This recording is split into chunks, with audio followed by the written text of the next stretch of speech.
করে অবিচার করে আমরা নিন্দা জানাই।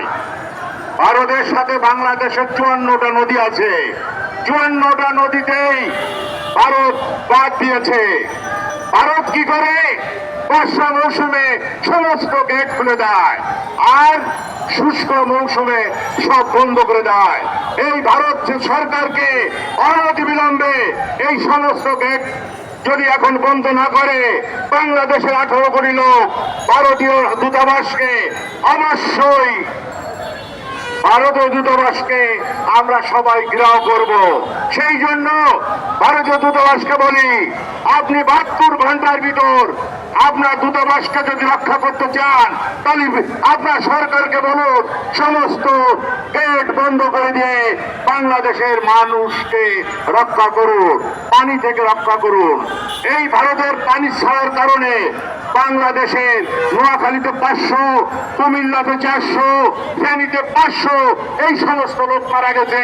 লক্ষ লক্ষ পশু মারা গেছে, গরু মারা গেছে, ছাগল মারা গেছে, হাঁস মুরগি মারা গেছে, মাছ পানি ভেসে গেছে। এই সমস্ত ক্ষয়ক্ষতি ভারতকে দিতে হবে। সংগ্রামী ভাইরা আমার, আমরা ভারতের সাথে একটা বন্ধুত্বপূর্ণ সম্পর্ক রাখতে পারি যদি ভারত অনতি বিলম্বে শেখ হাসিনাকে বাংলাদেশে পাঠায় এবং বাংলাদেশে যত দুষ্কৃতিকারী, যত লুটেরা, যত এমপি, যত মন্ত্রী ভারতে পলায়ন করছে, তাদের সবাইকে বাংলাদেশে পাঠাতে হবে। সংগ্রামী ভাইরা আমার, আমরা মিছিল করব ইনশাল্লাহ। আপনারা সবাই যোগ দিবেন। শেখ হাসিনা বাংলাদেশ থেকে 93 লক্ষ কোটি টাকা পাচার করছে, আর বাংলাদেশের ঋণ শেখ হাসিনার সময় 99 লক্ষ কোটি টাকা। এই টাকার ন্যায্য হিসাব দিতে হবে। এই সরকারকে বলি, যত ঋণ খেলাপি আছে তাদের অনতিবিলম্বে করে জেলে পুরো দিন। টাকা দেয়, টাকা যদি না দেয়, যারা লুটেরা আছে তাদের বিচার করুন। যে সমস্ত এমপি আছে তাদের সম্পত্তি বাজেয়াপ্ত করুন। যে সমস্ত সরকারি কর্মকর্তা আছে তাদের দুর্নীতি আছে, দুর্নীতি অর্থ সম্পদ গ্রহণ করছে তা বাজেয়াপ্ত করুন। আমরা এই সরকারের সাথে আছি, থাকবো ইনশাল্লাহ। সরকারের একটা রোড ম্যাপ দেওয়া উচিত, কবে দেশে নির্বাচন হবে, আপনারা কি কি সংস্কার করতে চান, এবং একটা নির্বাচন দিয়ে গণতান্ত্রিক সরকারকে হাতে ক্ষমতায় দিয়ে দেন। আমরা বলছি না আপনি আজকেই দেন বা 3 মাসের ভিতর দেন বা 6 মাসের ভিতর দেন, কিন্তু অবশ্যই আপনার বলা উচিত যে আপনার প্ল্যান কি, আপনার রোড ম্যাপ কি। বাংলাদেশে কবে গণতন্ত্রকামী লোক ভোট দিতে পারবে এবং এর জন্য একটা নির্বাচনীয় ডেট দেওয়া উচিত।